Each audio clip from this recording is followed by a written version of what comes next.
만전무생하게 하소서 드리셨습니다. 하나님께서 연락하시고 은혜 가운데서 지켜주시기를 빕니다. 본문 말씀 가운데서 무엇을 위한 말씀인지 우리 5절 말씀을 봐주시기를 바랍니다.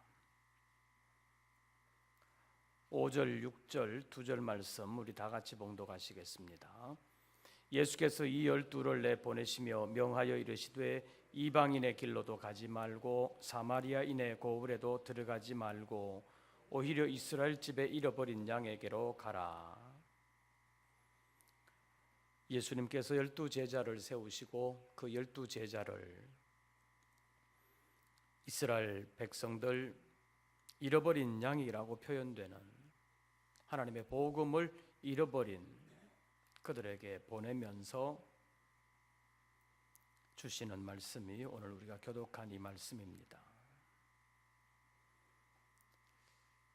여기 있는 말씀을 보면 먼저는 주변에 가까이 있는 사람들에게 먼저 복음을 전할 것을 말씀하셨습니다. 5절 보십시오. 예수께서 이 12를 보내시며 명하여 이르시되 어디로 가지 말고 이방인의 길로도 가지 말고 또 어디에도 들어가지 말고 사마리아인의 고을에도 들어가지 말고 오히려 이스라엘 집에 어디에게로 가라? 잃어버린 양에게로 가라. 지금 우리 입장에서 보면 이 말씀이 안 맞는 것 같지 않아요? 이방인에게도 복음 전해야 되고 사마리아인에게도 복음 전해야 합니다. 또 예수님께서 그렇게 하셨지요. 사마리아인이라고 예수님께서 멸시하신 것은 아니지요. 사마리아 여인에게 귀신 들려 고통당하고 있는 사마리아인의 그 자녀를 위해서 예수님께서 시험하실 때, 그 여인의 믿음을 시험하실 때 자녀들의 떡을 취하여 개들에게 던짐이 마땅치 않다, 그런 말씀을 하셨었습니다.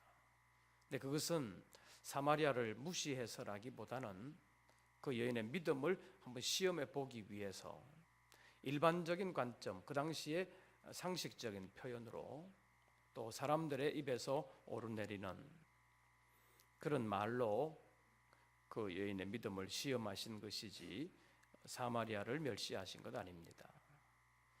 예수님께서 비유적으로 말씀하신 것을 보면 도리어 사마리아인들의 믿음을 칭찬하신 것을 많이 볼 수 있습니다. 그런데 이방인의 길로도 가지 말고 사마리아인의 고을에도 가지 말라라고 말씀하시면서 오히려 이스라엘 집에 잃어버린 양에게로 가라. 먼저는 가까운 데서부터 복음을 전하라는 것입니다.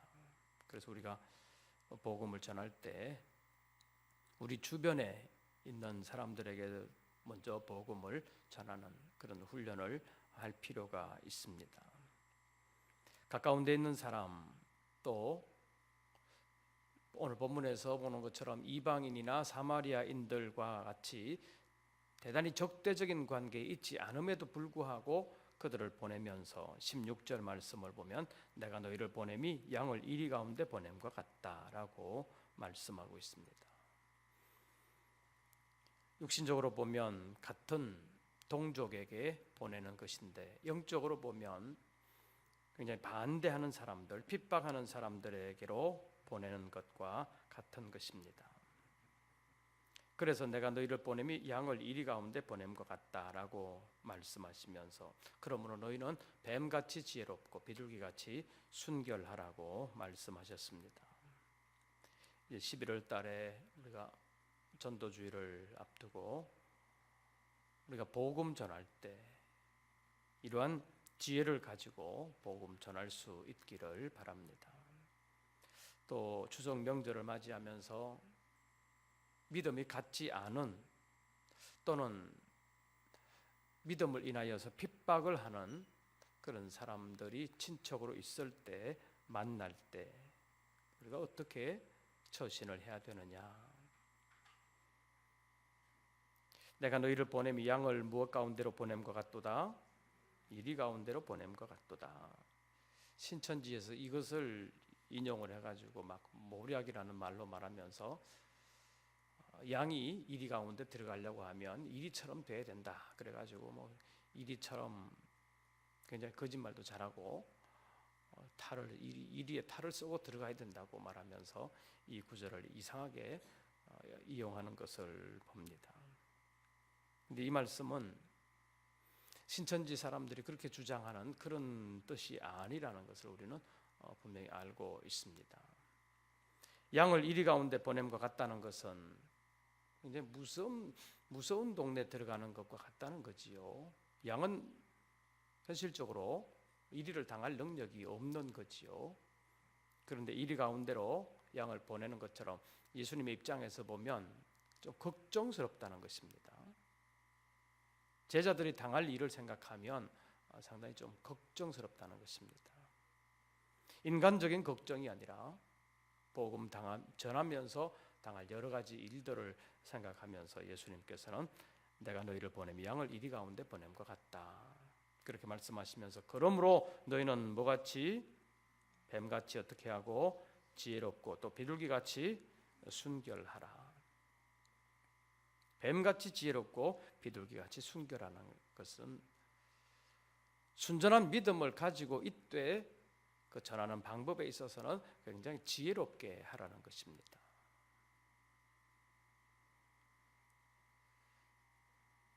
옛날 열심히 전도했던 분 가운데 최건능 목사님의 일화를 여러분들 아시지요?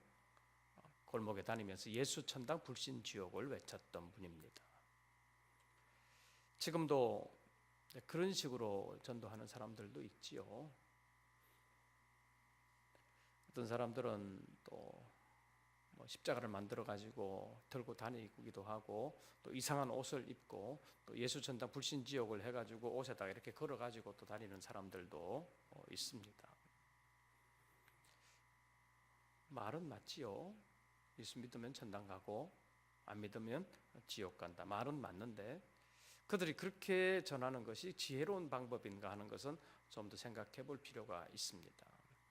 예수님께서 제자들을 보내시면서 너희는 뱀같이 지혜롭고 비둘기같이 순결하라고 왜 말씀하셨겠느냐? 그 방법을 전하는 방법을 굉장히 지혜롭게 하라는 것입니다.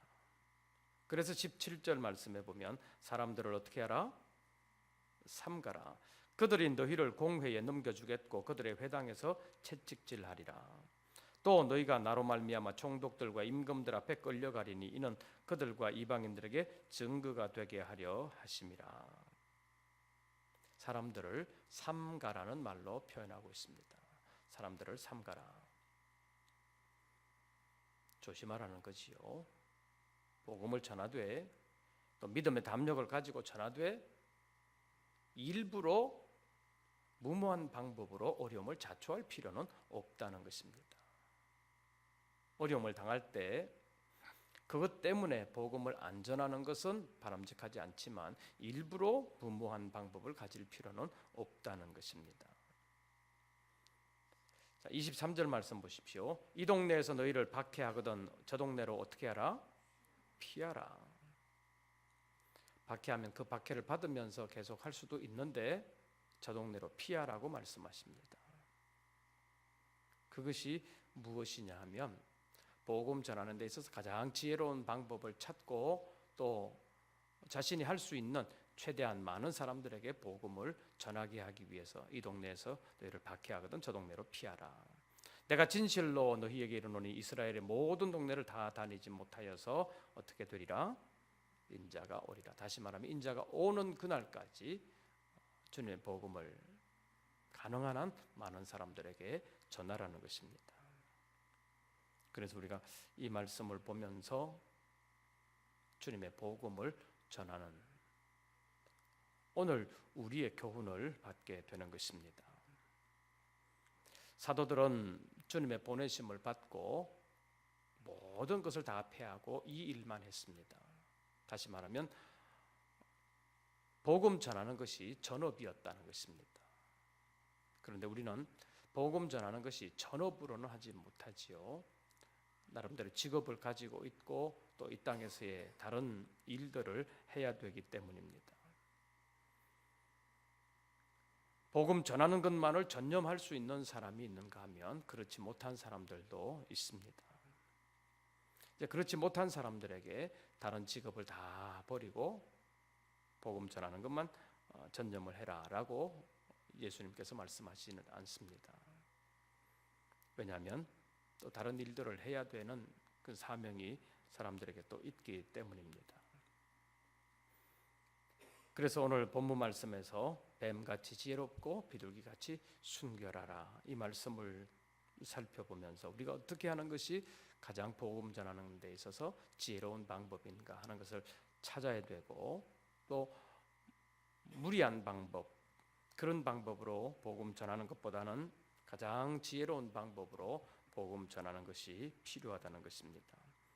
짧게 보면 이번 추석 명절을 맞이하면서 복음을 알지 못하는 이웃과 친척들에게 어떻게 복음 전할 수 있을까, 그것을 생각하면서 굉장히 지혜롭게 하되, 비둘기같이 뭐라고요? 순결하라. 믿음의 순수성을 포기하지 말고 지혜롭게 하라는 것입니다. 그러니까 이 지혜라는 것은 세상적인 지혜가 아니지요. 세상적인 지혜는 믿음까지도 다 버리고 무조건 문제를 안 만들거나 아니면 자기가 손해를 덜 보는 방향으로 할 수도 있는데, 비둘기같이 순결하라는 것은 믿음의 순수성은 지키고 그 지킴의 바탕에서 하나님의 복음을 가장 지혜롭게 전하라는 것이 뱀같이 지혜롭고 비둘기같이 순결하라는 것입니다. 이방 종교, 특히 주님을 대적하는 사람들, 주님의 복음의 반대편에 서 있는 사람들의 입장에서는 비둘기같이 순결하라는 것이 빠지고 어떻게든지 자기들의 목적을 달성하기 위해서 수단과 방법을 가리지 말라는 표현들을 많이 쓰고 있습니다. 그래서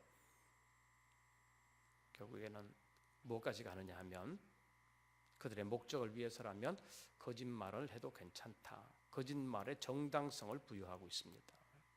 그래서 여러 종교에서 보면, 대단히 과격한 그런 종교에서 보면 그들의 목적을 위해서 거짓말하는 것은 괜찮다, 테러하는 것도 괜찮다, 이렇게 되는 것입니다.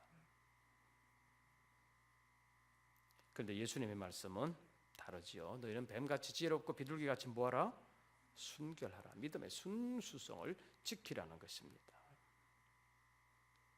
그래서 우리가 이 시대 속에 살면서 복음을 위해서 복음의 순수성을 지키면서 복음 전하기 위해서 특별히 하나님께서 지혜 주시기를 구하고, 또 어려움 당할 때 그 어려움에 대하여 두려워하거나 낙심하지 아니하고 주님께서 주신 말씀대로 주님 오시는 그날까지 가장 지혜로운 방법으로 복음 전하기 위하여 방법을 찾다 보면 하나님께서 역사해 주신다는 것입니다. 사람들에게 잡혀서도 19절 보십시오. 너를 넘겨줄 때 어떻게 또는 무엇을 말할까 뭐하지 말라, 염려하지 말라. 그때 너희에게 할 말을 주시리니 말하는 이는 너희가 아니라 너희 속에서 말씀하시는 누구시니라? 너희 아버지의 성령이시니라. 하나님께서 역사해 주신다는 것입니다. 내주하시는 성령께서 도와주신다는 것입니다. 그래서 우리가 이 말씀을 생각하시면서 우리 안에서 성령께서 우리를 통해서 역사해 주셔서 핍박하는 사람들 가운데서도 주님의 복음이 증거될 수 있도록 하나님께서 역사해 주시기를 기도하는 가운데, 언제나 어디에서나 하나님의 일에 쓰임 받는 우리 모든 권속들 되시기를 바랍니다. 그래서 핍박하는 사람들이 없어도 복음 전하는 데 쓰임 받고, 핍박하는 사람들이 있어도 복음 전하는 데 쓰임 받고, 그래서 18절 하반절에 있는 말씀을 보면 채찍질 당하는 일, 그리고 총독들과 임금들 앞에 끌려가는 일들이 있다 할지라도 18절 하반절에 있는 말씀을 보면 이는 그들과 이방인들에게 무엇가 되게 하려 하심이라? 증거가 되게 하려 하심이라. 그것을 통해서 이방인들에게 복음 전해지는 역사가 있다는 것입니다. 그래서 어려움이 있든 없든 간에 복음 전하는 일은 진행된다는 것입니다. 그래서 하나님께서 이 일들을 위해서 우리를 부르셨음을 깨닫고, 우리가 가정에서나 사회에서나 무슨 일을 하면서도 우리가 있는 그곳에서 복음이 전해질 수 있도록 하나님께서 역사해 주시기를 기도하는 가운데 가장 지혜로운 방법을 주셔서 우리를 통해서 핍박이 있든 없든 간에 복음이 전해져 하나님 나라가 확장되고 그로 말미암아서 구원 얻는 사람들이 더 많이 일어남으로 인해서 하나님 앞에서 큰 상을 얻을 수 있는 우리 모든 권속들 되시기를 주의 이름으로 축원합니다. 찬송 부르시고 기도하겠습니다.